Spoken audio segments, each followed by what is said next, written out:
வணக்கம். கேள்விக்களம் நிகழ்ச்சிக்கு உங்களை வரவேற்கிறோம். இது மக்களின் மேடை. நாடாளுமன்ற தேர்தல் தேதி அறிவிக்கப்பட்டிருக்குது. இன்னும் 32 நாட்களே வாக்குப்பதிவு இருக்கக்கூடிய சூழலில் திராவிட முன்னேற்ற கழகத்தை பொறுத்த வரைக்கும் தொகுதி பங்கீட்டை நிறைவு செஞ்சு அவங்க ஒரு பக்கம் பிரச்சாரத்தையே தொடங்கி விறுவிறுன்னு போயிட்டு இருக்காங்க. அதிமுகவை பொறுத்த வரைக்கும் நம்ம பார்த்தோம் அப்படின்னு சொன்னால் தொடர்ந்து கூட்டணிக்கான பேச்சுவார்த்தைகள் அப்படிங்கிறது ஒரு பக்கம் போயிட்டே இருக்குது.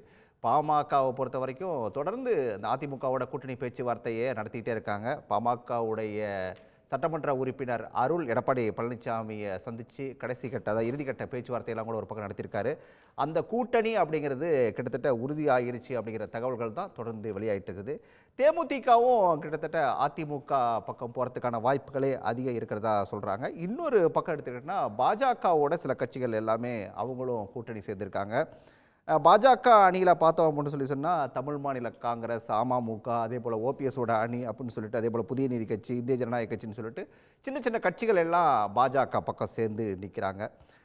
தேர்தல் களம் அப்படிங்கிறது ஒரு மாதிரி சூடு பிடிச்சிருச்சு. ஏன்னா 32 நாட்களே இருக்குது அப்படிங்கிறதுனால ரொம்பவே பரபரன்னு சூடு பிடிக்க ஆரம்பிச்சிருக்குது. களத்தில் யார் முந்த போகிறாங்க அப்படிங்கிறத பற்றி தான் இன்றைய கேள்விக்களம் நிகழ்ச்சியில் விரிவாக பேசுகிறக்கோ விவாதத்தில் பங்கேற்க திராவிட முன்னேற்ற கழகத்திலிருந்து தமிழ்கா அமுதரசன், வழக்கறிஞர் அக்னீஸ்வரன், பத்திரிகையாளர் CS கோட்டீஸ்வரன், அதே போல் பாரதிய ஜனதா கட்சியிலிருந்து GK நாகராஜ், மார்க்சிஸ்ட் கம்யூனிஸ்ட் கட்சியிலிருந்து பேராசிரியர் அருணன், அனைவருக்கும் வணக்கம். நான் கோட்டீஸ்வரன் வந்து நிகழ்ச்சியை தொடங்கலாம் அப்படின்னு நினைக்கிறேன். ஒரு பக்கம் திமுகவுடைய அந்த தொகுதி பங்கீடெல்லாம் முடிஞ்சு அவங்களுடைய பிரச்சாரம் அப்படிங்கிறது அது ஒரு பக்கம் தொடங்கிடுச்சு. இன்னொரு பக்கம் அதிமுகவை பொறுத்த வரைக்கும் தொடர்ந்து பேச்சுவார்த்தைகள் அப்படிங்கிறது நடத்திக்கிட்டே இருக்காங்க. முதல்ல நம்ம இப்படி இருந்து ஆரம்பிக்கலாம். பாமகவும் தேமுதிகவும் ஏன் இன்னும் இழுத்துக்கிட்டே இருக்குது? ரொம்ப அதாவது ஸ்ட்ரைட்டாக எடுத்தோன்னே ஃபஸ்ட்டு கேள்வியே ஒரு சிக்ஸர் கேள்வி மாதிரி போயிட்டீங்க. ஏன் இழுத்துக்கிட்டே இருக்குன்னா, மக்கள் நலன் இல்லை ஒரு கொண்ட கொள்கை இல்லை மக்களோட தேவை இல்லை மக்களுக்கு நாங்கள் இதை செய்வோம் அப்படின்னு மக்களை சார்ந்து ஒரு சிந்தனை இருந்தால் இந்த கூட்டணி இந்த நேரம் முடிஞ்சிருக்கும். அவங்க எந்த கட்சினா போட்டோம். அந்த நிலைப்பாடில் இந்த கட்சிகள் இல்லையோ அப்படின்ற ஒரு ஐயம் எனக்கு வருது. காரணம் என்னென்னா, இப்போ விலைவாசி பிரச்சனை எடுத்தீங்க, இல்லை வந்து ஒரு கட்டட தொழிலாளி பிரச்சனை எடுத்தீங்க, இல்லை வாழ்வாதார பிரச்சனை எடுத்திங்கன்னா, அப்போது இது இந்த ஆட்சி நல்லா போகுது மத்திய அரசுனா நாங்கள் பாரதிய ஜனதா கட்சியோட போயிடும். சமீபத்தில் அண்ணன் சரத்குமார் சொன்னார், தேச வளர்ச்சி தான் முக்கியம் அப்படின்ட்டு. திடீர்னு ஒரு நாள் ஒரு வார்த்தையை காயின் பண்ணி கூட்டணியில் சேர்ந்துட்டு நான் வந்து நாடு சுபிக்ஷமாக இருக்கும், இவர் தான் அடுத்த பிரதமராக வரப்போகிறான்றவர் முடிவெடுத்தார். அப்போ இவங்களை பொறுத்தவரை அந்த முடிவு இருக்கிறதுல ஒரு இழுபறி இருக்குது. ஏன் இந்த இழுபறினா, இந்த அரசியல் நேரத்தில் அந்த கடைசி நிமிஷம் வரலும் தேர்தல் ஆணையம் தேர்தல் அறிவிக்கிற வரலும் அது இழுத்ததும் இல்லாமல் தேர்தலே அறிவிச்சிட்டோம். இன்னும் இழுபறி அப்படின்னா எங்கே போனால் அந்த சீட்டு பேரம் அவங்களுக்கு கூட கிடைக்கும், எது எக்ஸ்ட்ரா கிடைக்கும், வேற என்ன? இப்போதைய தகவல் படி நம்ம பேசிட்டு இருக்கிற நேர தகவல் படி 7+1 அப்படிங்கிறது தான் பாமக தரப்புல இருந்தும் அதிமுக தரப்புல இருந்தும் தொடர்ந்து வந்துட்டு இருக்கக்கூடிய செய்திகளாக இருக்குது. அது கிட்டத்தட்ட உறுதி ஆயிடுமா? இல்லை, அது மோஸ்ட்லி இதுக்கப்புறம் காலதாமதம் பண்ணுறது உங்கள் கையில் எதுவுமே கிடையாது. என்னை கேட்டால் அதிகபட்சமாக நாளைக்கு ஒரு நாள் திங்கக்கிழமை வந்துட்டதுக்கப்புறம் புதன்கிழமையிலேருந்து வந்து உங்களுக்கு நாமினேஷன் ஃபைல் பண்ணும். அப்புறம் ஒரு வாரத்தில் வந்து ஸ்க்ரூட்டினி. உங்களுக்கு மூச்சு விடுறது கூட இதுக்கப்புறம் நேரம் இருக்காது. நீங்கள் யோசிங்க, ஒரு பாராளுமன்ற உறுப்பினர் கீழே வந்து 6 சட்டமன்ற தொகுதி வரும். 6 சட்டமன்ற தொகுதி கீழே இப்போ மத்திய சென்னை மாதிரி ஒரு சின்ன இது எடுத்திங்கனாலுமே 35-40 வார்டு கவுன்சிலர், தென் சென்னையெல்லாம் எடுத்திங்கன்னா 80 வார்டு கவுன்சிலர் கிட்ட வரும். மக்களை போய் சந்திக்கவே முடியாது. இன்னும் இவங்க கூட்டணியே பேசி முடிக்கல, சீட்டு பேசி முடிக்கல. ஃபஸ்ட்டு ஒரு விஷயம் என்னன்னா, எலெக்ஷன் கமிஷன் ஃபஸ்ட்டு ஃபேஸில் அனௌன்ஸ் பண்ணது தமிழகத்தில் இருக்க எல்லா கட்சிகளுக்குமே நெருக்கடி, திமுக உட்பட. ஏன்னா இப்போ பயிற்சி பெற்ற வேட்பாளர் தெரிஞ்ச முகம்னா ஓகே, அறிமுகம் இல்லாத ஒரு வேட்பாளர், அதுவும் நாம் தமிழர் கட்சிக்கு பார்த்தீங்கன்னா சின்னத்தையே சிக்கலில் கொண்டு போய் விட்டுருக்காங்க. தேர்தல் ஆணையமும் ஒரு சில அவங்க வந்து பாரதிய ஜனதா கட்சியை குற்றம் சாட்டுறாங்க. அப்போ இந்த சூழல்லாம் வச்சு பார்க்கும்போது இந்த 30 நாள் அந்த 30 நாள் விண்டோ பேலன்ஸ்ன்றதே ரொம்ப கம்மி. இதில் வந்து எனக்கு தெரிஞ்சு ஒவ்வொரு செகண்டுமே வந்து இனிமேல் முக்கியம். அது பாமகனாலும் சரி, இல்லை டிஎம்டிகேனாலும் சரி, இல்லை பிஜேபினாலும் சரி. ஏன்னா இந்த 2 கட்சிகள் தான் வந்து அலையன்ஸ் வந்து இன்னும் ஃபிக்ஸ் பண்ணோம். டிஎம்கேவை பொறுத்தவரைலாம் அந்த பஸ் ஆல்ரெடி ஃபுல்லு. இதுக்கு மேலே வந்து அங்கே யாரையும் ஏற்றுறதுக்கு இடமும் இல்லை, சேரம் கிடையாது, எதுவுமே தொங்கின்னு தான் போனோம் யாருன்னா வாலண்டியராக. அந்த மாதிரி இருக்குது திமுகவோட பஸ்ஸை பொறுத்தவரைலாம். பிஜேபி பார்த்தீங்கன்னா பாதி பஸ்ஸு ஃபுல்லாக இருக்குது, மீதி பாதி சீட்டு இருக்குது. யார் வருவாங்க யார் ஏற போகிறாங்கன்னு ஒன்றும் தெரியாத ஒரு நிலையில் இருக்குது. அதிமுக ஒருத்தர் இதோ கிளம்புது வண்டின்னு ஸ்டார்ட் ஆகி அங்கேயே நிற்கிது. வந்தாங்கன்னா மேபி அவங்க அதுக்கப்புறமா பாதி பஸ் இன்னும் காலியாகவே இருக்குன்னு சொல்லிட்டு நாகராஜிட்டே கேட்டுருவோம். நாகராஜ், இன்னும் உங்கள் பஸ்ஸு தான் பாதிக்கு மேலே காலியாக இருக்குது அப்படின்றாரு கோட்டீஸ்வரன். இது ஒரு பக்கம் பாமக, அதே போல் தேமுதிக இவங்கெல்லாம் வந்துருவாங்க, பாஜக பக்கம் வந்துருவாங்க அப்படிங்கிற பேச்சுக்கள்லாம் கூட ஓடிக்கிட்டே இருந்துச்சு. ஆனால் ஒன்றும் தேதியே அறிவிக்கப்பட்டுருச்சு. இன்னும் 3 நாள் தான் நாமினேஷனுக்கு இருக்குது. யாரும் வர மாதிரி தெரியலையே சார். இல்லை, நீங்கள் திமுக விரைவில் முடிச்சிட்டாங்க அப்படின்னு சொன்னாங்க. ஆமாம், திமுகவுடைய பேரம் பேசிய கட்சிகளோட பேரம் படிந்து விட்டது. அது பேசிய பேச்சுவார்த்தை என்பது பணமும் தொகுதியும் பதவிக்கான இடம். அதனால் அந்த பேரம் படிந்து விட்டது. பாஜகவை பொறுத்த வரைக்கும் இந்த எம்பி பதவி சரி, அவங்க பேரம் பேசுறாங்க, சமூக பணி, முன்வைக்கிறீங்களா? நீங்க அதுல எல்லாம் வந்து எடுக்கிற ஆட்கள் வந்து எப்படி இருப்பாங்க? அதான் சார், அதுக்கான ஆட்கள் அரசியல் களம் இப்படி அந்த மாதிரி இல்லை. ஏன்னா அரசியல் களம் தமிழ்நாட்டு 75 ஆண்டு காலமாக பண அரசியலாக, பாட்டில் அரசியலாக, பிரியாணி அரசியலாகத்தான் இருக்கிறது. அதனால் நல்லவர்கள் அரசியலுக்கு வருவது என்பது தமிழ்நாட்டில் குறைந்து இருக்கிறது, வட இந்தியா போல அல்ல. அது மாதிரி தான் 2 கட்சிகளும் தமிழ்நாட்டை பண்ணி வச்சுருக்காங்க. ஸோ அதில் எங்கள் மாநிலத்தில் அண்ணாமலை அவர்கள் தலைமையில் எடுத்த முயற்சியினால் இன்றைக்கி மக்கள் அலைகடல் என்ன திரண்டு வந்து மக்களுடைய கூட்டணி பலமாக ஆகிக்கொண்டு இருக்கிறது. அந்த வகையில் கட்சிக்கு புதுசாக வர்றவங்க, தேர்தலில் நிற்கிறவங்க, எலெக்ஷனை சந்திக்கிற பல கட்சிகள் எல்லாம் இன்னைக்கு பேரங்கள், இது சொன்ன திமுகவில் பேசும் மாதிரி பண பேரங்களை பேசுகிறார்கள். அதற்கு எப்பொழுதும் பாஜக தயாராக இல்லை. அந்த மாதிரியான சூழ்நிலை தான் எங்களுக்கு, நாங்கள் கடையை திறந்து வைத்திருக்கிறோம், நாங்கள் எங்களுடைய கதவுகளை திறந்து வைத்திருக்கிறோம். தேசபக்தர்களே, தேசபக்த கட்சிகளே வருக வருக என்று காத்து கொண்டிருக்கிறோம். ரைட். அக்னீஸ்வரன், அதனால எங்க கூட்டணியை பொறுத்த வரைக்கும் மக்கள் கூட்டணி பலமான கூட்டணி. இல்ல, எல்லாத்தையும் ஒரு ரவுண்ட் போயிட்டு வந்துறேன். அக்னீஸ்வரன் கருத்தை கேட்டுருவோம். நாங்க வந்து நேர்மையா இருக்கிறோம், அதே போல வந்து மக்களுக்காக நிக்கிறோம், மக்கள் பக்கம் நிக்கிறோம். அதனால தான் இன்னும் வந்து எங்க பக்கம் யாரும் வரல, பேரங்கள் பேசுறவங்க தான் அங்க போயிட்டு இருக்காங்க அப்படின்றாரு. எப்படி எடுத்துக்கிறது இது? அதாவது நம்முடைய நாகராஜ் அண்ணன் வந்து கட்சியில் இருக்கிறாரு, பாரதிய ஜனதா கட்சியினுடைய மாநில பொறுப்பில் இருக்கிறாரு. பண அரசியல், பாட்டில் அரசியல் அப்படிங்கிறாரு. அதுக்கு ஏதாவது எங்கேயாவது தேர்தல் ஆணையத்தில் இந்த மாதிரி நடந்துருச்சுன்னு சொல்லி கையங்கலமாக பிடிச்சி ஏதாவது புகார் கொடுத்துருக்கிறாரா? இல்லை தமிழ்நாட்டில் இத்தனை ஆண்டு காலம் அரசியல் கட்சி நடத்திட்டு இருக்காங்களே, இதை செய்ய தவறிட்டாங்க, அது மாதிரி இந்தியாவிலேயே தமிழ்நாட்டில் தான் முதல்ல வந்து இடஒதுக்கீட்டுக்கு கொண்டு வந்தது தமிழ்நாடு தான், 69% இடஒதுக்கீடை கொண்டு வந்ததும் தமிழ்நாடு தான். இப்போ இந்த அங்கெல்லாம் வந்து எங்கள் உச்சநீதிமன்றத்துக்கும் பணத்தையும் பாட்டிலும் கொடுத்துட்டாங்களா? எந்த விதத்தில் அப்படி சொல்லுகிறார்கள்? ஒன்றா. இன்னொரு விஷயம், அதாவது தமிழ்நாட்டை பொறுத்தளவில் திராவிட கட்சிகள் அப்படின்றது தான் இங்கே அதிக காலம் ஆட்சி செஞ்சுருக்கிறாங்க. அதுக்கு அவங்க வளர்ச்சி பாதையும் காட்டியிருக்கிறாங்க. இங்கே பாருங்கப்பா, இந்தியாவிலேயே 127 பேர் தான் டிகிரிக்கு போகிறாங்க, உயர்கல்விக்கு போகிறாங்க. ஆனால் தமிழ்நாட்டில் 52 பேர் போகிறாங்கப்பா அப்படின்னு சொல்லியிருக்கிறாங்க. இந்தியாவிலேயே தமிழ்நாட்டில் தான் ஆரம்ப சுகாதார நிலையம் 5 கிலோமீட்டருக்கு ஒரு தடவை இருக்குது. அதே மாதிரி மினி கிளினிக்கு சென்ற முறை முதலமைச்சராக இருந்த எடப்பாடி பழனிசாமி 2 கிலோமீட்டருக்கு ஒரு தடவை அம்மா மினி கிளினிக் கொண்டு வந்தாங்க. அப்போ கல்வி சாலைகள் இருக்குது, ஆரம்ப சுகாதாரம் இருக்குது. அது மாதிரி கொரோனாவை கண்ட்ரோல் பண்ணது இந்தியாவிலே தமிழ்நாடு தான் முதல் முறை. தடுப்பூசி கொடுத்தது செப்டம்பர் 21. அதுக்கு முன்னாடியே இங்க கொண்டு வந்தாச்சு. இவ்வளவும் கொண்டு வந்தத சுத்தமா ஊத்தி மூடுறது மாதிரி இல்லைங்க. பண அரசியல், பாட்டில் அரசியல்.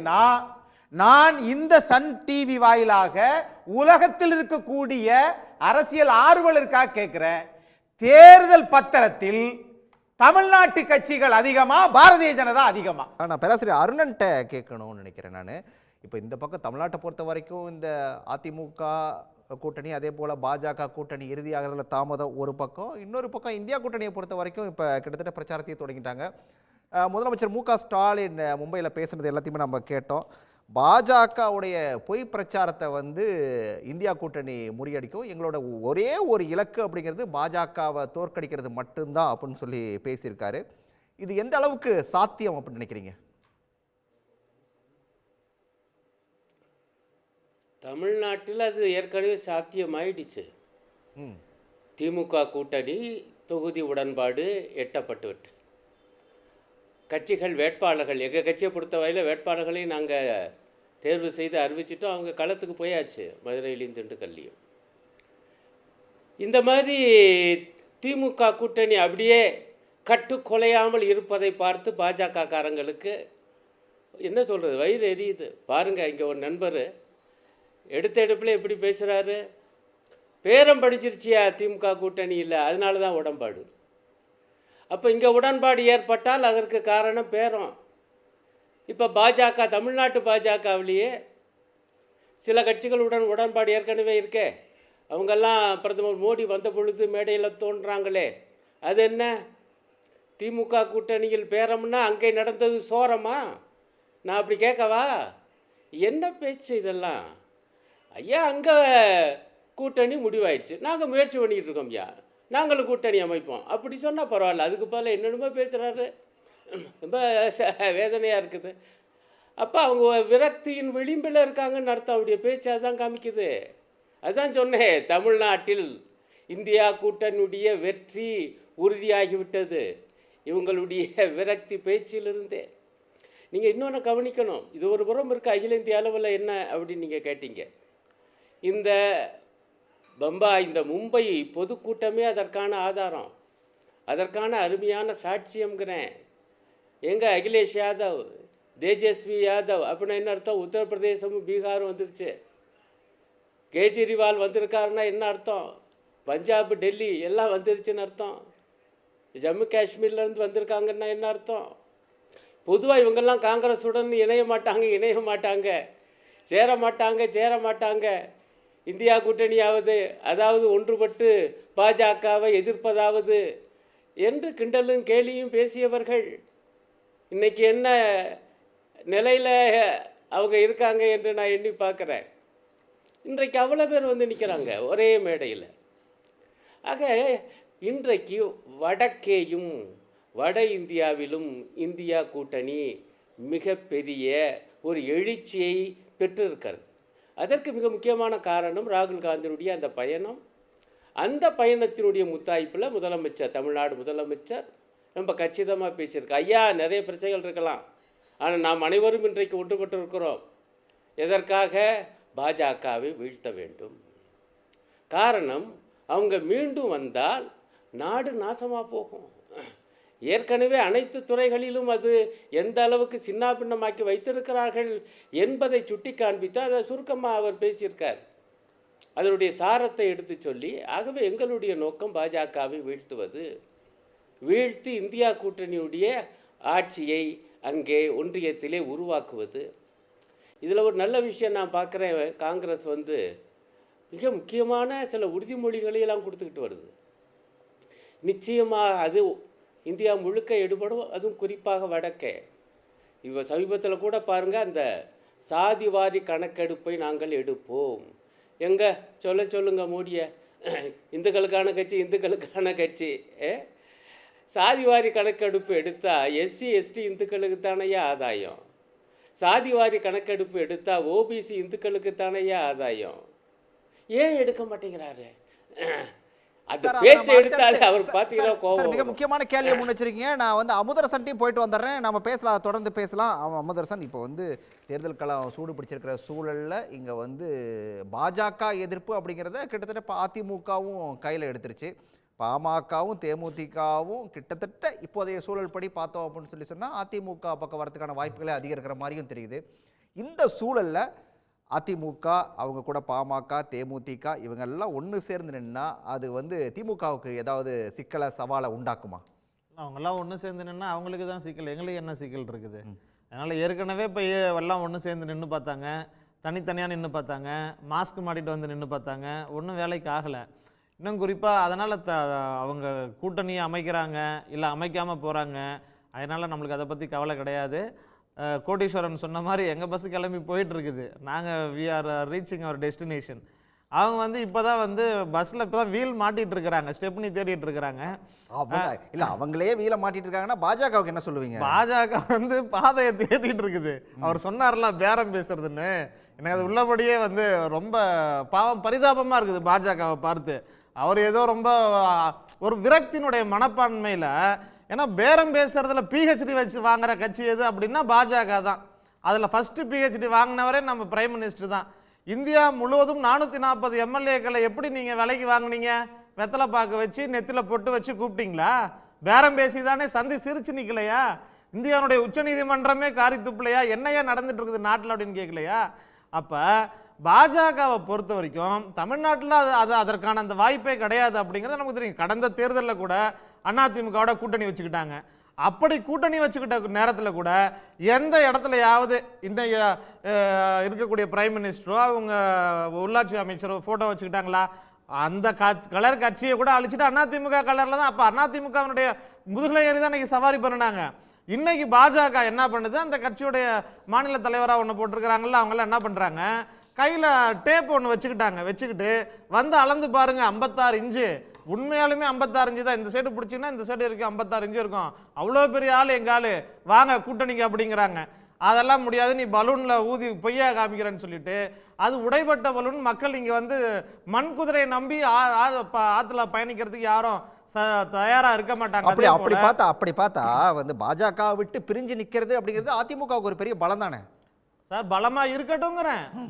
எங்களை பொறுத்த வரைக்கும், தமிழ்நாட்டை பொறுத்த வரைக்கும் களம்ங்கிறது வந்து திமுக அண்ணா திமுக. அதில் தெளிவாக மக்கள் தெளிவாக இருக்கிறாங்க. 2 திராவிட கட்சிகளுக்கு இடையே தான் போட்டி. இவங்க பாஜக வந்து ஒரு வார் ரூம் ஒன்று வச்சுக்கிட்டு அதே மாதிரி தொடர்ந்து செய்திகள் எப்படி உருவாக்குறாங்க. இவர் சொல்றாரு எல்லாம் பேரம் பேசுறாங்க, நாங்க கட்சிகளோட மக்கள் நலன் சார்ந்த கட்சிகளோட பேரம் பேசுறோம்னு வைங்க. நீங்க யாரோட வச்சிருக்கிறீங்க? நீங்க தேர்தல் ஆணையத்தோட பேரம் வச்சிருக்கிறீங்க, நீங்க கார்பரேட் நிறுவனங்களோட பேரம் பேசிட்டு இருக்கிறீங்க. அதனால உங்களுக்கு இந்த ஸ்கெடியூலை எப்படி போடுறீங்க? 2019 எலெக்ஷன் ஸ்கெடியூல் எப்படி இருந்துச்சு? மோடியினுடைய சுற்றுப்பயணத்துக்கு தகுந்த மாதிரியான ஸ்கெடியூலா இருந்துச்சா இல்லையா? அதுவும் அதை பத்தி நிறைய விவரிச்சிருக்கோம். இப்போ 2024 தேர்தல் யாருடைய வசதிக்கு தகுந்த மாதிரி போட்டிருக்கிறாங்க? மோடிக்கு தகுந்த மாதிரி போட்டிருக்கிறாங்க, பாஜகவுக்கு தகுந்த மாதிரி போட்டிருக்காங்க. அப்ப திமுக இங்க இருக்கக்கூடிய கட்சிகளோட கூட்டணி வைக்குது, பாஜக தேர்தல் ஆணையத்தோட கூட்டணி வைக்குது, அதே மாதிரி கார்பரேட்டுகளோட கூட்டணி வச்சிருக்குது. பண ஆசையே இல்லையா? ஏன்னா பாஜக வந்து இப்ப வந்து என்ன பண்ண போகுது, பண ஆசையே இல்லாம ரொம்ப எல்லாருமே தேர்தல் எதுக்கு பண ஆசை? இவங்க வந்து போய் கும்பமேளாவில் நின்றுடுங்க, ஏன்னா உங்க கட்சியில சாமியாருங்க தானே நிறைய ஜாஸ்தி. கும்பமேளா உத்தரப்பிரதேசத்துல இருந்து இன்னும் பிரக்யா சிங் தாகூர் வரைக்கும் நிறைய சாமியாருங்களை வச்சிருங்க, அந்த மாதிரி இருந்துருங்க. எதுக்கு மதத்தையும் அரசியலும் ஒன்னா கலந்துட்டு இருக்கிறீங்க? அப்ப பாஜக மேல தமிழ்நாட்டில் மட்டும் இல்ல இந்தியா முழுவதுமே நம்பிக்கை இழந்துருச்சு. எலெக்ஷன் இப்போ பாத்தீங்கன்னா இவங்க ஒரு 6 மாசத்துக்கு முன்னாடி என்ன பண்ணாங்க, அப்படியே பத்திரிகைகளுக்கு முன்னாடி 56 இன்ச்சு வந்து நின்று, நாங்க பாருங்க இனிமே திரும்பி பார்த்தா யாருமே இருக்க மாட்டீங்க, நாங்க மட்டும்தான் காங்கிரஸ் முக்து பாரத் அப்படின்னாங்க. என்ன பாரத்? காங்கிரஸ் முக்து பாரத் அப்படின்னாங்க. அப்புறம் நான் இந்தியான்னு பேர் வச்ச உடனே நான் இந்தியா பேரை அழிக்க போறேன், நான் வந்து பாரத்னு மாத்திக்க போறேன்னு பாரத்னு மாத்திட்டுலாம் உட்கார்ந்து இருந்தாரு. அதுக்கப்புறம் என்ன சொன்னாங்க, 400 மிஷன் 400 அப்படின்னாங்க. இப்ப என்ன சொல்றாங்க, மிஷன் 376 அப்படிங்கிறாங்க. அப்ப இப்ப அதையும் தாண்டி அந்த அம்மா நிதியமைச்சர் என்ன தெரியுமா சொல்லிட்டாங்க, ஸ்பெஷல் கோட்டாவில் போனவங்க அவங்க வந்து கடவுள் நம்பிக்கை இல்லாதவர்கள் ஆளக்கூடாது. எங்க இருந்து எங்க இறங்கி வந்துட்டாங்க பாருங்க. காங்கிரஸ் முக்து பாரத், 400 பிஜேபி மிஷன், கடவுள் நம்பிக்கை இல்லாதவர்கள் ஆளக்கூடாது. அதையும் போய் அதை யாரும் கேட்கல, நீ போமா அந்த சைடுட்டாங்க. இப்ப என்ன சொல்றாங்க, பிச்சை போடக்கூடிய கட்சிகளுக்கு நம்மள எதுக்கு கூட்டணி வச்சுக்கணும், மக்கள் பிச்சை வாங்குற இடத்துல வச்சிருக்கிறீங்க அப்படின்னு விரக்தியினுடைய வெளிப்பாடுல இந்த நாட்டினுடைய பிரைம் மினிஸ்டர்ல இருந்து இங்க பேசக்கூடிய நாகராஜன் வரைக்கும் உச்சகட்டமான விரக்தியில எதை தின்னா பித்தம் தெளியும் அப்படின்னு சொல்லி. ஏன்னா மோடியே அதில் தோற்று போனார் கூட்டணி அமைக்கிறதுல. இப்போ இந்தியா கூட்டணி அமைச்சதை பார்த்து 2வது கூட்டம் வைக்கிறதுக்கு முன்னாடியே 38 டம்மிகளை வச்சு அங்கே கூட்டம் போட முயற்சி பண்ணாரு. இப்போ எல்லாம் பிச்சுக்கிட்டு போயிட்டாங்க. இப்போ தமிழ்நாட்டில் அதிமுகவோட கூட கூட்டணி சேர்ந்துருவாங்க போல. பாஜக கூட அவங்க வந்து அடிச்சு கூட கூப்பிடுவாங்க, ஆனா நீ போயிடக்கூடாதுங்கிற ரேஞ்சுக்கு தமிழ்நாட்டில் பாஜகவினுடைய நிலை பரிதாபகரமான நிலையா இருக்குது. அந்த விரக்தியினுடைய வெளிப்பாட்டுல இவங்க பேரம்னு பேசலாம், ஊழல்னு பேசலாம், வேற என்னென்ன வேண்டுமானாலும் பேசலாம்.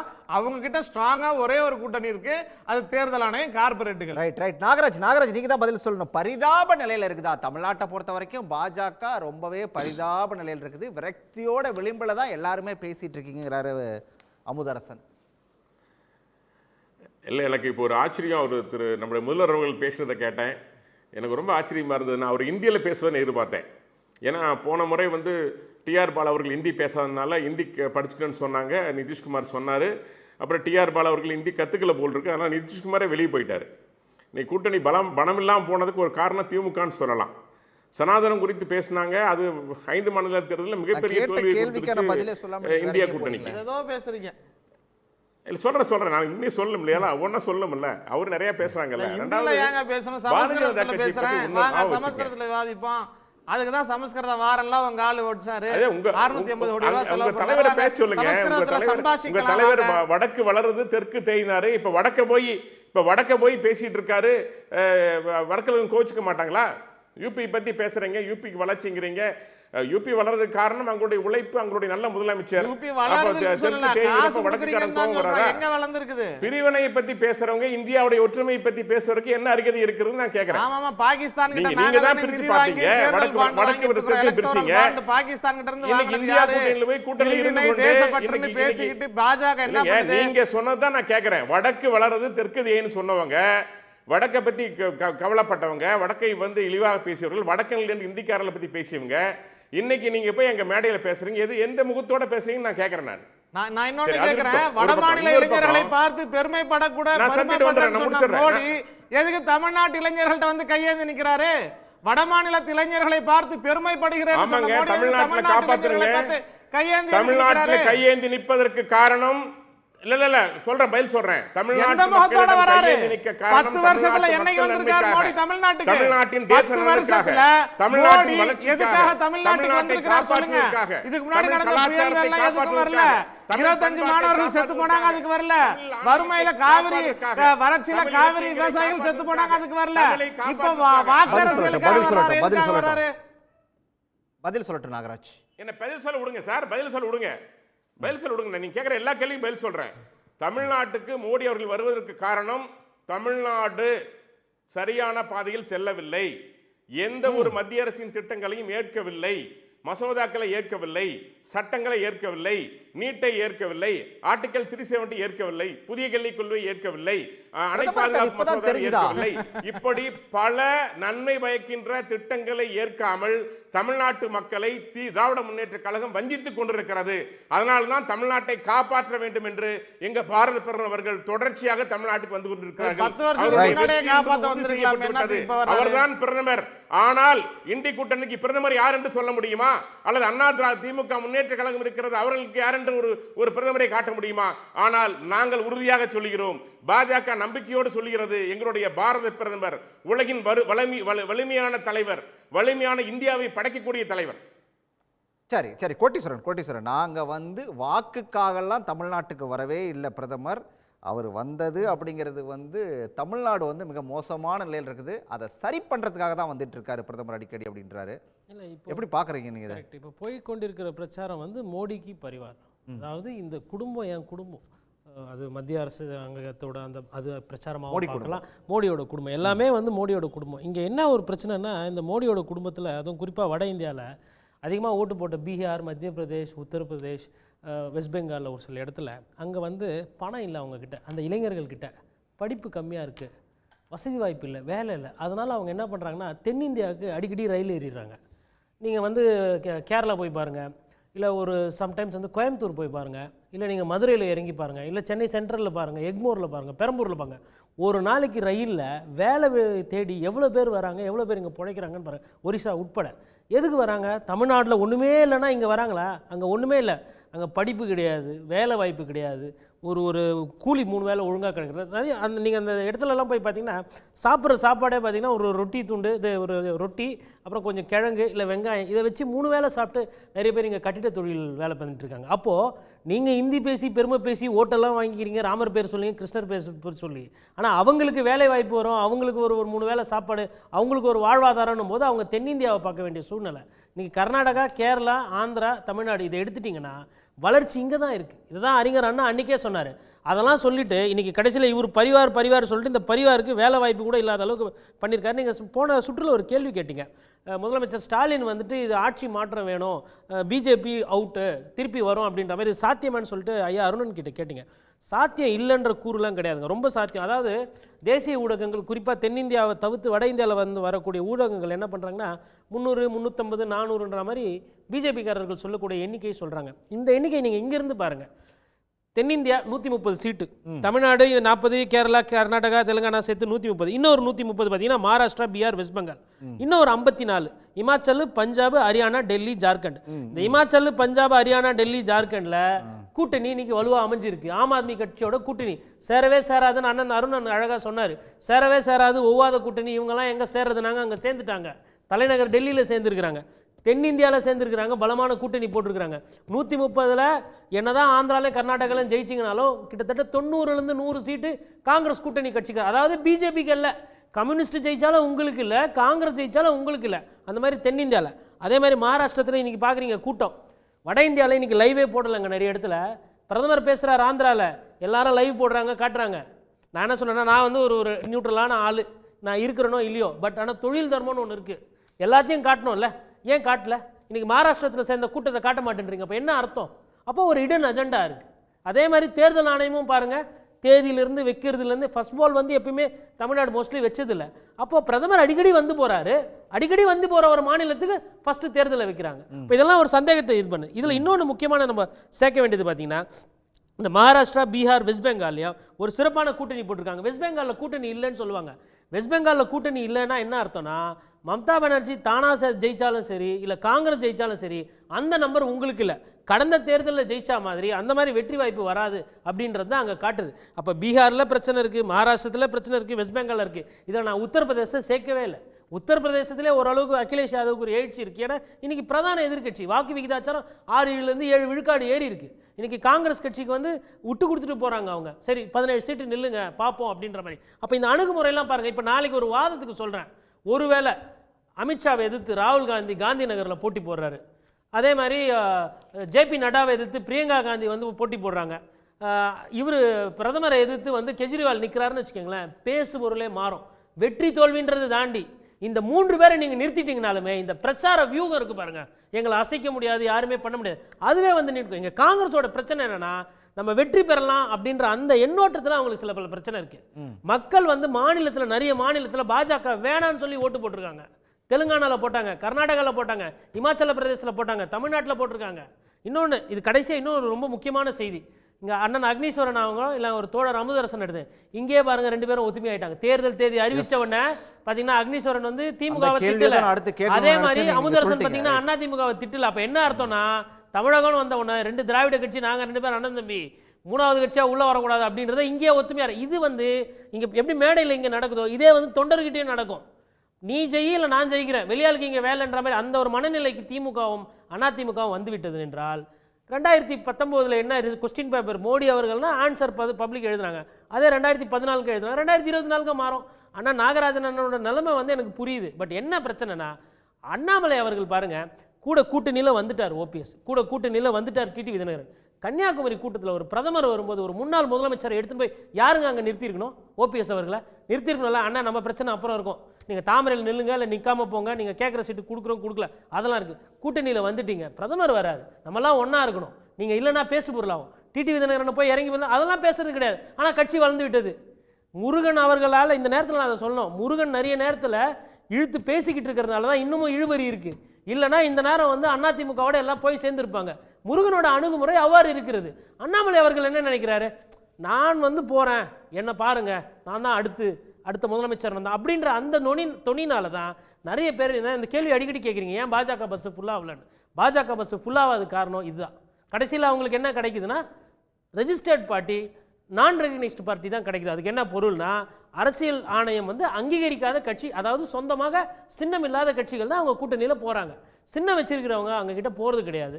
இப்போ நம்ம பார்க்கணும், மாம்பழம் இந்த கூடையில் விழப்போதா இல்லை தாமரையோட கூட சேரப்போதா அப்படின்றது எப்படி பார்த்தாலும் ஒரு நாளைக்கு மேலே இவங்களுக்கெல்லாம் டைம் வந்து இல்லை. எடுக்கணும்னா எடுக்கலாம், 10 நாள் கூட, மக்கள் மறந்துட்டு கடந்துட்டு போயிடுவாங்க. அக்னீஸ்வரன் உங்ககிட்ட தான் கோட்டீஸ்வரன் வந்து சொன்னதுங்கிறது மிக ஒரு முக்கியமான ஒரு விஷயம். அதாவது வந்து இந்த தேர்தல் தேதி அறிவிக்கிறதுக்கு முன்னாடி வரைக்கும் இங்கே வந்து தமிழ்நாடு தேர்தல் களத்தில் வந்து போட்டி அப்படிங்கிறது திமுக வெஸ் பாஜக அப்படிங்கிற மாதிரியான ஒரு சூழலை உருவாக்கிட்டு இருந்தாங்க. ஆனால் இப்போ பார்த்தோம் அப்படின்னு சொன்னால் அது எல்லாம் அப்படியே கொஞ்சம் மாறி இங்கே வந்து போட்டினா அது வந்து திமுக வெஸ் அதிமுக அப்படிங்கிற நிலைமைக்கு மாறிடுச்சா? இல்லை, அப்படித்தானே இருக்கு. விளம்பரத்தாலேயே வளர்ந்த மனிதன் வாழ்க்கை நிரந்தரமாவதில்லை அப்படின்றது மாதிரி. இல்லை, ஏன்னா அவங்க சொல்லிட்டு இருந்தது வந்து அதிமுக வந்து செதறிடுச்சு, பல அணிகளா செதறிடுச்சு, யாரும் இல்லங்க, நாங்க தான் நிக்கிறோம் களத்துல அப்படின்னு சொல்லிட்டு இருந்தார் அண்ணாமலை. சரி, நீங்க தான் களத்துல நிக்கிறீங்க, ஈரோடு கிழக்குல ஏன் நிக்கல? அங்க களம் வந்துச்சுல. அப்போ ஜல்லிக்கட்டுல நான் பெரிய வீரன், பல மாட்டை நான் அடக்குவீங்க. ஆனா ஜல்லிக்கட்டு நடக்கிற இடத்துல உள்ளுக்கே போகாம இருக்கிறீங்களே. தேர்தல் வந்துச்சுல, நாங்கள் தான் எதிர்க்கட்சி, ஏன் போகல? இன்னொரு விஷயம், இவங்க வந்து இந்த விளம்பரம் பண்ணிக்கிட்டே இருக்கிறாங்க சார். பாரதிய ஜனதா தான் எதிர்க்கட்சி, பாரதிய ஜனதா தான் அடுத்த வருங்கால முதல்வர். நான் கேட்கிறேன், நீ உங்கள் செயல் என்ன? அல்லது ஏற்கனவே செஞ்சதை விட நீங்கள் அதிகமாக சாதிச்சு காட்டியிருக்கீங்களா? வெறும் வெற்று கூச்சல், ஆர்ப்பரிப்பு, ஆரவாரம், தெய்வம் நம்மளை காப்பாற்றும். தெய்வம் காப்பாற்றும், உழைச்சா தானே. தெய்வமே உழைச்சா தான் காப்பாற்றும். ஆனா உழைக்காம வெறுமனே மேடை பேச்சு, நல்லா டெய்லி 10 லட்சம் ரூபாய்க்கு கோட்டு சூட்டு விமானத்துல பயணம் பண்றது. ஆனால் ஏழையினுடைய வறுமை, அவங்க வாழ்க்கை தரம் என்ன, அதை பத்தி ஒண்ணுமே தெரியலையே. ஓட்ட பூரா வடக்க போட்டுட்டு வாழ்க்கைக்கு இங்க நம்ம தமிழ்நாட்டை தேடி வந்தா எங்க போறது? இது கட்சிகளுக்கும் பொருந்துது. இன்னொரு விஷயம், இவங்க சொல்றாரு, நம்ம கோட்டீஸ்வரன் சொன்னாரு, நம்ம அமுதரசன் சொல்றாப்ல, அந்த பஸ்ல ஆலை வண்டி இவரை விட இவர் ரொம்ப கீழே இறங்கி இப்பதான் ஜாக்கி மாத்திட்டு இருக்காங்கன்னு. நான் மீண்டும் சொல்றேன், தமிழ்நாட்டு மக்களுக்கு சொல்றேன், 10 ஆண்டு கால பாரதிய ஜனதா மோடி அரசாங்கத்தினுடைய தமிழ்நாட்டுக்கு செய்யாதவைகள், 3 ஆண்டு கால திராவிட முன்னேற்ற கழகத்தினுடைய தேர்தல் அறிக்கையில சொன்னதை செய்யாதவைகள், இவைகள் எல்லாம் யாருக்கு தெரியுமா போகும்? அதிமுகவுக்கு தான் போகும். அப்போ அந்த பஸ்ல எங்க ஏறுறாங்க? ஒருவேளை கோட்டீஸ்வரன் பஸ்ஸை மட்டுமே பார்த்துட்டு இருக்கலாம். துரந்தோ ட்ரெயின் இருக்குது, ஃபாஸ்டா போகக்கூடியது. ஆக அதுவும் நடக்குது. அதனால நீங்க பஸ்ஸை மட்டுமே பார்த்துட்டு இருக்காதீங்க. அப்படியே பஸ்ஸுக்கு போனா கூட கிளாம்பாக்கத்துக்கு போகணும் நீங்க. ஆக உங்கள்கிட்ட அவ்வளவு சிக்கல் இருக்குது, பஸ்ஸை பத்தியே பேசாதீங்க. ஆனாலும் கூட இப்ப குறுக்கிடுறாரு நான் கேட்பது 2 விஷயம். ஒன்னு, இந்தியா வளர்கிறது, வலிமையான பிரதமர், எண்ணற்ற திட்டங்களை நாங்கள் கொண்டு வந்து தமிழ்நாட்டில் கொட்டி தள்ளிட்டோம். மிக்ஸாம் புயலுக்கு எவ்வளவு நீங்க கேட்ட காசை போற சாங்ஷன் மட்டும் கொடுத்துட்டோம். செங்கல் ஒரு செங்கல் இல்லை, நாங்க பல லட்சம் கோடி செங்கலை அடுக்கி வச்சு கட்டடத்தை உருவாக்கிட்டோம் மதுரை எய்ம்ஸ்ல. நான் இப்ப கேட்கிறது, 20 வருஷத்துக்கு முன்னாடி 2004ல் 4 கட்ட தேர்தல், 20 வருஷத்துக்கு பிறகு இந்தியா வளர்ந்த இந்தியா, 5G இந்தியா, சந்திராயனுக்கு போன இந்தியா, 7 கட்ட தேர்தல். இதுல இன்னொரு நன்மையா தீமையான்றது மக்கள் முடிவுக்க விட்டுற, இந்தியாவிலேயே 40 தொகுதிக்கும் நாடாளுமன்ற தொகுதிக்கு 40 தொகுதிக்கு முதல் பேஸ்லயே ஒரே நாள்ல நடக்கிற இந்த சாபக்கேடு தமிழ்நாட்டுக்கு மட்டும்தானா? சாபக்கேடு தானா அது? அதுதானே நடந்துருச்சு. இப்போ நான் கேக்குறேன், 26 நாடாளுமன்ற தொகுதி வைத்திருக்கக்கூடிய குஜராத், ரைட், இங்க உத்தரப்பிரதேசம், வெஸ்ட் பெங்கால், பீகார், வெறும் 40 தொகுதி தான் பீகார். உத்தரப்பிரதேசம் கூட அது 2 மடங்கு. ஆனா பீகார்ல 40 நாடாளுமன்ற தேர்தல் இது பண்றதுக்கு 7 தொகுதி, 7 ஃபேஸ் கட்டம். நான் கேட்கிறேன், 7 கட்டமா வச்சிருக்கீங்களே. தலைமை தேர்தல் ஆணையர் ராஜீவ்குமார் சொல்றாரு, இல்ல ஏன் நாங்க 7 கட்டமா வச்சிருக்கிறோம்னா, பீகார்ல நிறைய விசேஷங்கள்லாம் இருக்குது, அது மக்களுடைய கோயில் கலாச்சாரங்கள்லாம் இருக்குது அப்படிங்கிறார்ல. நான் தமிழ்நாட்டில் 40 தொகுதிக்கும் பாண்டிச்சேரிக்கும் சேர்த்து ஒரே ஃபேஸ்ல வைக்கிறீங்களே.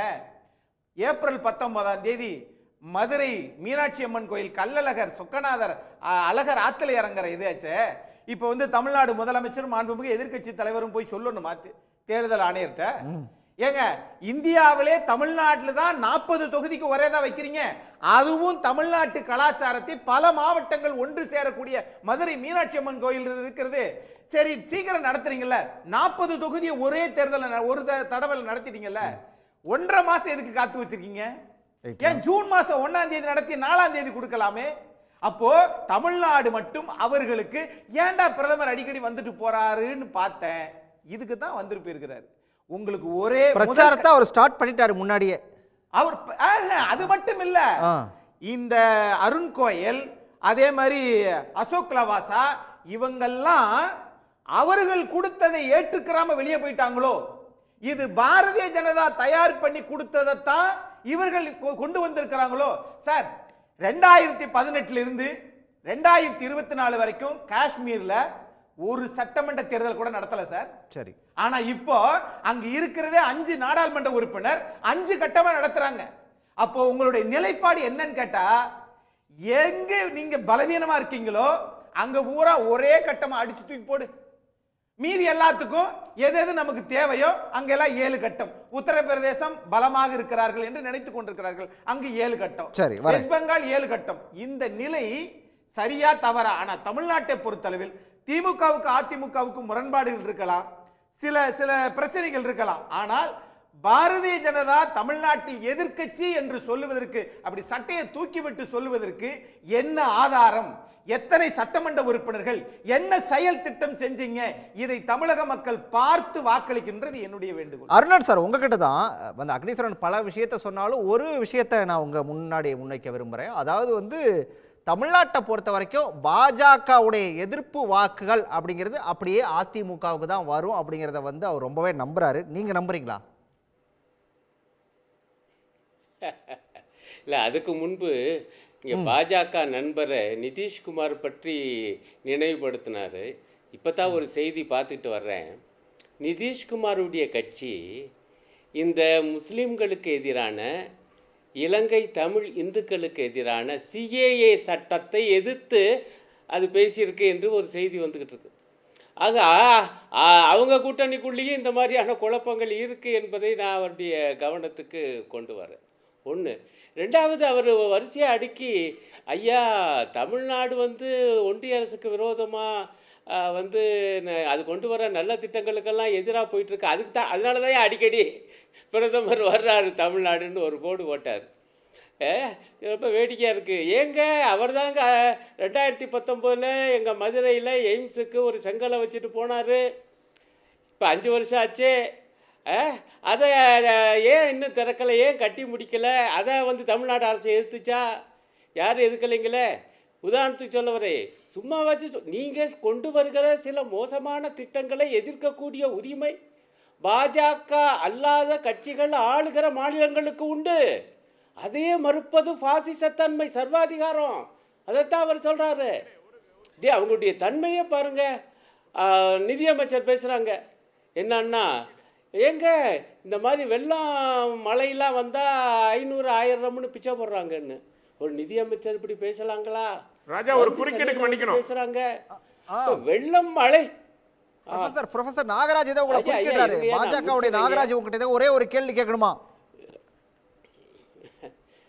அதாவதுங்க, அவர் அருணன் அவர்கள் சொன்னாங்க பல திட்டங்களை திமுக நான் ஏற்றுக்கலன்னு சொன்னதை மக்கள் விரோத சட்டங்கள்னு சொன்னாங்க. இப்போ சமீபத்தில் பிஎம் கேர் அந்த திட்டத்தை ஏற்றிருக்காங்க. இப்போ ஏற்றுட்டு அந்த திட்டத்தின்படி, ஏன்னா அதில் 16,000 கோடி ரூபா பணம் வருது. ஆக திமுக அரசை பொறுத்த வரைக்கும் எந்த திட்டத்தில் பணம் வருதோ அந்த திட்டத்தை ஏற்றுக்கிறாங்க. எந்த திட்டத்தில் பணம் வரலையோ அந்த திட்டத்தை ஏற்றுக்க மாட்டாங்க. ஸோ இவங்களுக்கு கையில் காசு வந்தால் அதில் முறையீடு செய்யலாம், அந்த திட்டத்தை ஏற்றுக்கொள்வார்கள். நேரடியாக ஒரு திட்டம் மக்களை சென்று அடைந்தாலோ மக்களுக்கு பயன் தந்தாலும் அதை ஏற்றுக்கொள்ள மாட்டார்கள். இதற்கு என்ன பதில் சொல்றாருன்னு மட்டும் அண்ணன் கேளுங்க. பிஎம் கேரை ஏன் ஏற்றுக்கிட்டீங்க?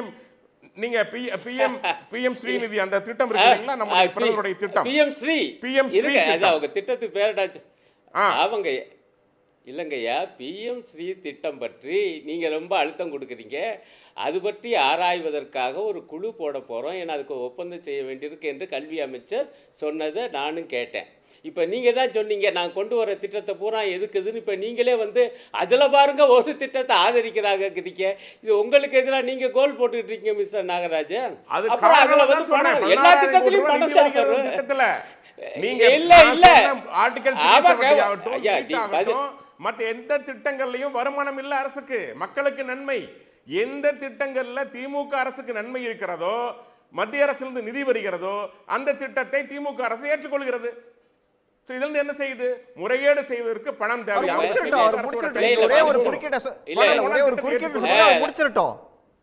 பாத்தீங்களா? இல்ல இல்ல குறுக்கீடு சொல்லிட்டு என் நேரத்தை பூரா எடுக்கிறாரு. ஏங்க சொல்லுங்க. எங்க 370 இல்ல முடிச்சறேன் 370 எங்க பணம் வந்தா கொள்கை வராதா? ஐயா ராஜா, அவர் என்னை பேச விட மாட்டார். நாகராஜ் அவர் முடிச்சிரட்டும், நீங்க பேசுங்க நாகராஜ். நீங்க ஒரே ஒரு பாஜகவை சதிகார கூட்டம் பதில் ஏக்க ஐயா, நீ இந்தியாவில் பல மாநிலங்களை கொண்டு வா, ஆனா நீட்டு தமிழ்நாட்டுக்கு வேணாங்கிறோம். அதுக்கு தான் மக்கள் வாக்களிச்சிருக்காங்க. அந்த மக்களின் தீர்ப்பை கூட மதிக்காத ஒரு அரசு மோடி அரசு. 2021 தமிழ்நாடு மக்கள் தீர்ப்பளிச்சது என்னன்னா, தமிழ்நாட்டுக்கு நீட்டு வேணாம். அதை மதிக்காத ஒரு கேடுகட்ட போக்கில் இருப்பது பாஜக அரசு, மோடி அரசு. ஏன் எய்ம்ஸை பற்றி பேச மாட்டேங்கிறீங்க? அதில் பண விவகாரம் இல்லையா? ஏன் அதை கொண்டு வர மாட்டேங்கிறீங்க? என்னங்க பூரா அபத்தமா பேசுறாங்க. ஊழலை பத்தி, முறைகேடுகளை பத்தி, பணம் கையாடல் பத்திலாம் இனி பாஜக பேசவே முடியாது. பூரா இங்கே வந்து நாரிக்கிட்டு இருக்கு. நான் நேரம் கருதி அதுக்குள்ளே போகலை. பட் அது எல்லாருக்கும் தெரிஞ்சு போச்சு எப்படியாப்பட்ட மோடி ஆட்சி என்று. என்னங்கய்யா ஒரு ஐடியும் இடியும் முடிச்சிருட்டோம் நீங்க பேசுங்க. நாகராஜ் அவர் முடிச்சிருட்டோம். திமுக பண்ணிருக்கு. ஏன் பதட்டப்படுறீங்க? ஐயா ஐயா ஏன் பதட்டப்படுறீங்க? நான் கேக்குறேன் தேர்தல் தெளிவா பூரா எல்லா ஊடகமும் சொல்லிட்டு 30 நிறுவனங்கள் தேர்தல் பத்திரத்தை ஏன் 60 கோடி ரூபாய் பணத்தை கலெக்ட் பண்ணிருக்கீங்க தேர்தல் பத்திரம் மூலமான்னு கேக்குறேன் நான். ஐயா அல்ல இருங்க ஐயா இருங்க. ஏன் வந்து இப்படி பதட்டப்படுறீங்க? நீங்க உங்க டர்ன் வரும்போது பேசுங்களேன். நீங்க பேசும்போது நான் பொறுமையா கேள்விதான் கேக்குறேன். பாஜகவே அநாகரிக கட்சி. உங்களுடைய வாதத்துக்கு சொல்றேன். நீங்க கேட்டது பதில் ஏத்துக்கலன்னு சொல்றீங்க. இதை மட்டும் ஏன் ஏற்றுக்கொண்டதுன்னு நாகராஜ் அத கேட்டுட்டீங்க. நாகராஜ் அவர் சொல்றாரா பதில் சொல்லி முடிக்கட்டும். அவர் என்ன பேச விட மாட்டாங்க. நீங்க கேட்ட கேள்விக்கு தாங்க அவர் சொல்லிட்டு இருக்காரு பதில். நானே சேர்த்து பதில் சொல்றேன். இல்ல இவர் கேட்ட கேள்வி எல்லாத்துக்கும் பதில் சொல்லணும்னு அவசியம் இல்லை. இவர் விரும்புற மாதிரி பதில் சொல்லணும்னு அவசியம் எனக்கு இல்லைங்க. நான் மக்களுக்காக பேசிட்டு இருக்கேன், பாஜக பேசல. நீங்க விரும்புறத நீங்க பேசுங்க, நான் விரும்புறத நான் பேசுவேன். ஆகவே இந்த மாதிரி எல்லாம் கிளாஸ் கேள்வி எல்லாம் கேட்கறதுக்கு உங்களுக்கு இது இதா நடக்குது நீதிமன்றமா? இது அவங்க கருத்து சொல்லுங்க. திமுக பத்தி நீங்க பதில் சொல்லணும். பாஜக நான் பதில் சொல்றேன். திமுக பேசுங்க. திமுக பத்தி நீங்க கேட்டதுக்கு அமுதரசன் பதில் சொல்லுவாரு. இருங்க அவர் முடிச்சிட்டோம். ப்ரொஃபசர் முடிச்சிட்டோம். நாகராஜ் நீங்க திமுக பத்தி ஒரு கேள்வியை முன் வச்சீங்க. அதுக்கு வந்து திமுக செய்தி தொடர்பாளர் அமுதரசன் வந்திருக்காரு. அவர் பதில் சொல்லுவாரு. ப்ரொஃபசர் அவர் முடிச்சிட்டோம். அத இல்ல அதாங்க அவங்களுடைய பண்பு கெட்டவங்க. அவங்க அப்படித்தான் பேசும். நான் சொல்லுகிற பாயிண்ட் அவருடைய ஒரு சில கருத்தை சொல்றாரு, நான் என்னுடைய கருத்தை சொல்றேன். நீங்க உங்க கையில தான் ஐடியும் இடியும் இருக்குது. திமுக அரசின் கையில இல்ல, வேற எந்த மாநில அரசு கையிலும் இல்ல. 30க்கும் மேற்பட்ட நிறுவனங்கள் ஐடி இடி ரைடு போகுது. அவங்க தேர்தல் பத்திரங்கள் வாங்கியிருக்காங்க. இதுக்கு என்னவா மாதிரியான பதில் தர முடியும்? பதிலே தர முடியாது. அவை ஒரு கட்சிக்கு விரும்பி பணம் கொடுப்பது வேறு.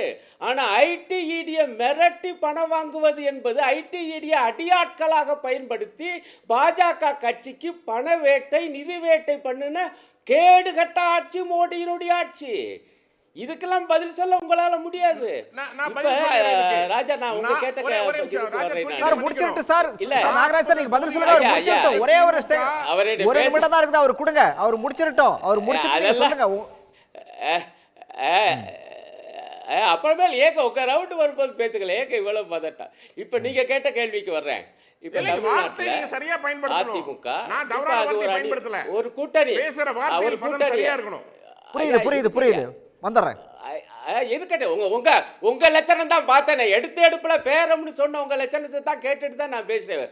உங்க மொழியில பேசினாதான் உங்களுக்கு எல்லாம் புத்தி வரும். தவறான வார்த்தை இல்ல. அதிமுக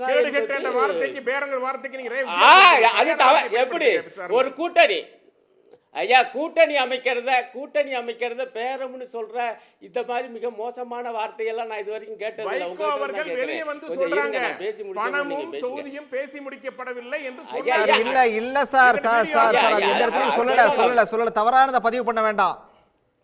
உங்களுக்காக தான் நாகராஜன், உங்களுக்காக தான் தேர்தல் சார் உங்ககிட்ட நான் கேட்ட கேள்விக்கு வாங்க. நிறைவா சொல்லுங்க, சுருக்கமா சொல்லுங்க சார். அதுக்கு தான் வரேன். இப்ப அதிமுக ஒரு கூட்டணி அமைக்க முயற்சி பண்ணிக்கிட்டு இருக்குது. இப்ப பாஜகவும் அதே பாமகவையும் தேமுதிகவையும் ஈர்க்க முயற்சி பண்ணிச்சு. எந்த பக்கம் போவாங்கன்னு இறுதியா சொல்ல முடியாது. இப்ப கடைசியா வந்திருக்கிற தகவல் படி பார்த்தா பாமக தேமுதிக அதிமுக பக்கம் போகக்கூடும்னு வருது. அது உறுதியா ஒன்றும் சொல்ல முடியாது. இப்ப நான் என்ன கேட்குறேன்னா, தமிழ்நாட்டை பொறுத்தவரை திமுக இன்றைய தினம் பாஜக எதிர்ப்பில் ஏதோ இந்த தேர்தலுக்காக பண்ணல. திமுக கூட்டணி அமைச்சு இந்தியா கூட்டணியை உருவாக்குவதில் மிக முக்கியமான ஒரு கட்சியாக இருந்து கடந்த 3-4 ஆண்டுகளாக ஆட்சிக்கு வந்த பிறகு அதுக்கு முன்பு இருந்தே பாஜக எதிர்ப்பை கொள்கை ரீதியாக நடத்திக்கிட்டு வருது. அதே தத்துவார்த்த ரீதியாக நாங்கள் நடத்தி கொண்டு வருகிறோம் என சொல்லி வர்றாங்க. ஆகவே பாஜக எதிர்ப்பு, மோடி எதிர்ப்பு வாக்குகள் நடப்பது நாடாளுமன்ற தேர்தல். ஆகவே பாஜக எதிர்ப்பு, மோடி எதிர்ப்பு வாக்குகள் திமுக அணிக்குத்தானே போகும்.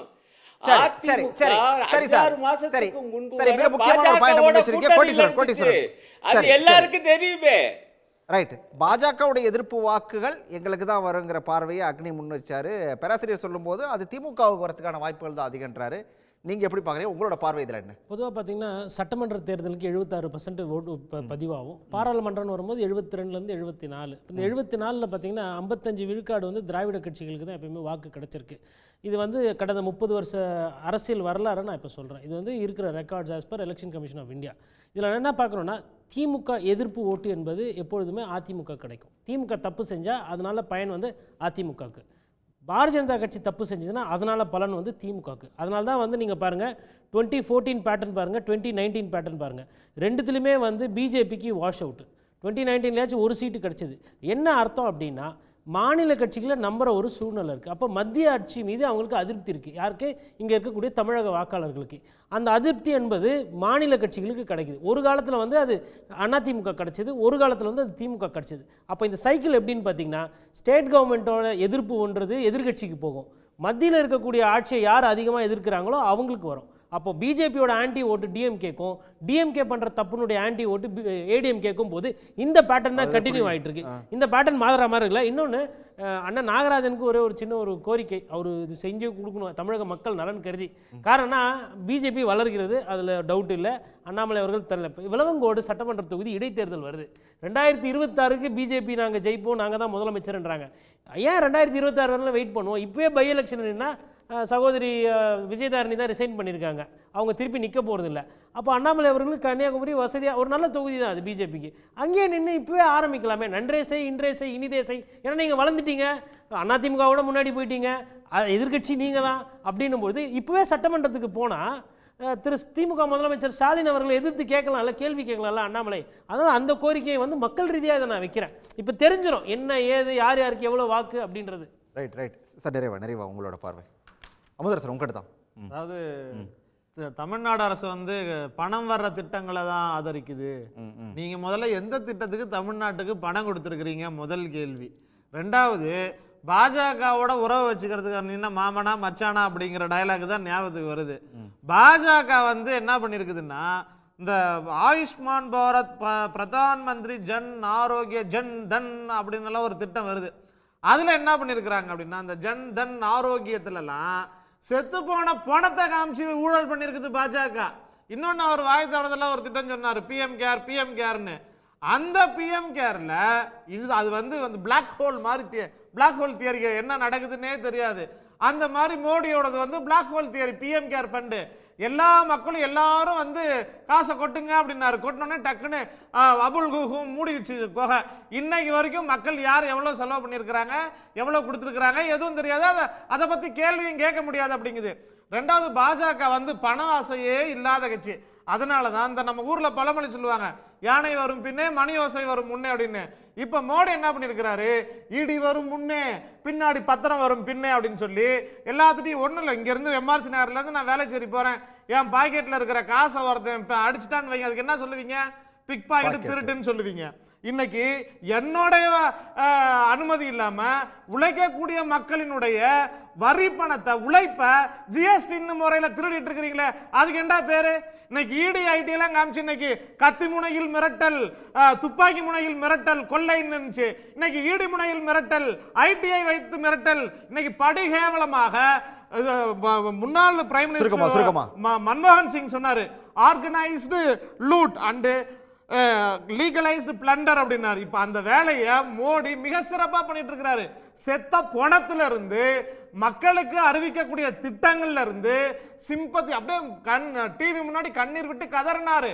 அப்படியே எல்லாரும் தமிழ்நாடே கதறினுச்சு, இந்தியாவே கதறினுச்சு. ஐயோ மோடி அழுவுறாரு, தாடியை வளர்த்துக்கிட்டு அழுவுறாரு அப்படின்னு சொல்லி. உடனே எல்லாரும் காசு கொடுங்க காசு கொடுங்கன்னாரு. எல்லாரும் கொரோனா சமயத்துல சரி இவர் மக்களுக்கு நல்லது செய்ய போறாரு அப்படின்னு சொல்லிட்டு காசை கொடுத்தா அதை ஊழல் பண்ணிக்கிட்டு அவங்களுக்கு யார் தேர்தல் நிதி கொடுக்குறாங்களோ, எலெக்ஷன் பாண்டு கொடுத்தாங்களோ அந்த நிறுவனத்துக்கு நீ ஊசி போடுப்போ அப்படின்னு சொல்லிட்டு அதுக்கும் மாநில கட்சிகள்கிட்ட காசு வாங்க வந்துச்சு. பாஜகவுக்கு காசு எங்க இருந்து வருது? மத்திய அரசுக்கு காசு எங்க இருந்து வருது? மாநிலங்களினுடைய உழைப்பை சுரண்டக்கூடிய வேலையை நீங்க இந்த செசாட் வாரி அதெல்லாம் போட்டு 20% நீங்க உயர்த்தி இருக்கிறீங்களா, அதெல்லாம் எங்க இருந்து வருது? அப்ப நீங்க தமிழ்நாட்டு மக்கள் தமிழ்நாட்டுல அறுத்துக்கிட்ட கைக்கு சுண்ணாம்பு வைக்கிறதுக்கு யோகிதை இல்லாத பாஜக மோடி அரசு, 10 வருஷமா திரும்பி பார்க்காத பாஜக, தமிழ்நாடு தவறான பாதையில போயிட்டு இருக்குதான். தமிழ்நாடு எங்க தவறான? பாஜகவால இந்தியா தான் தவறான பாதையில போயிட்டு இருக்குது. எப்படின்னா இவங்க வந்து பசு சாப்பிட்டா மாட்டுக்கறின்னு அரசியல் பண்ணாங்க, அவங்க கிட்ட இருந்து நிதி வாங்கியிருக்காங்க. பாகிஸ்தான் தீவிரவாதின்னு சொன்னாங்க, அவங்க கிட்ட இருந்து நிதி வாங்கியிருக்காங்க. எனக்கு ஒரே ஒரு சந்தேகம் தான், லடாக்ல சீனா வந்து மிகப்பெரிய அளவுல கிராமத்தை கட்டிட்டு இருக்குது. அது உண்மையாலுமே சீனா தான் வந்து கட்டுதா, இல்ல அவங்கிட்ட ஒரு தேர்தல் பத்திரத்தை வாங்கிட்டு நீ இந்தியாவை பாதி எடுத்துட்டு போன்னு விட்டு கொடுத்துட்டாரா மோடி அப்படிங்கிற சந்தேகம் வந்திருக்கு. ஏன்னா செய்யக்கூடியவர்கள் போன தேர்தலில் புல்வாமா தேர்தலை வச்சு ஓட்டு பொறுக்க நினைச்சாங்க. இந்த நேரத்தில் என்ன பண்றாங்க, மறுபடி வந்து சிம்பத்தி மோடுக்கு, மோடிக்கு வந்து 4 மோடு இருக்குது. ஒன்னு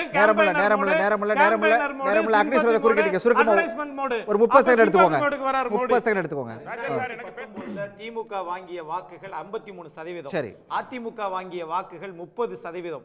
இதுல பாராளுமன்ற தேர்தல்ல அப்ப 2க்கு வித்தியாசம் 23%. அதே 2021ல திமுக வாங்கியது 37%, அதிமுக வாங்கியது 34%. 23% பாராளுமன்ற தேர்தல் வித்தியாசம் இருந்தது. சட்டமன்ற தேர்தலில் 3% தான் வித்தியாசம். இப்போ பாரதிய ஜனதா கூட்டணியிலிருந்து வெளியேறிடுச்சு அதிமுக. அப்போ 23% பாராளுமன்ற தேர்தலில், சட்டமன்ற தேர்தலில் 3%. அப்ப பாஜகவோட அதிமுக இருந்துச்சு, இப்ப எத்தனை சதவீதம்? அது அதிமுகவுக்கு தான் போகும். இது ஒண்ணு. ரெண்டாவது விஷயம், இப்போ ஒரே தேர்தலில் 39 நாடாளுமன்ற தேர்தல் பாண்டிச்சேரி சேர்த்து 40க்கு முடிச்சிடறாங்க. 1.5 மாசம் கேப் விடுறாங்க. காலதாமதம் ஊழலை ஏற்படுத்தும். நான் சந்தேகிக்கல. ஆனால் முன்னாள் முதலமைச்சர் திரு எடப்பாடி அவர்களும் இந்நாள் முதலமைச்சர் திரு மு.க. ஸ்டாலின் அவர்களும் கண்ணும் கருத்துமாக அதில் இருக்க வேண்டும். அது மக்களுக்காக நான் வேண்டுகோள் வைக்கிறேன். நன்றி. விவாதத்தில் பங்கேற்ற அனைவருக்கும் நன்றி. மீண்டும் ஒரு சந்திக்கலாம் நேயர்களே. நன்றி, வணக்கம். உடனுக்குடன் செய்திகளை தெரிந்து கொள்ள சன் நியூஸ் பெல் ஐகானை கிளிக் பண்ணுங்க.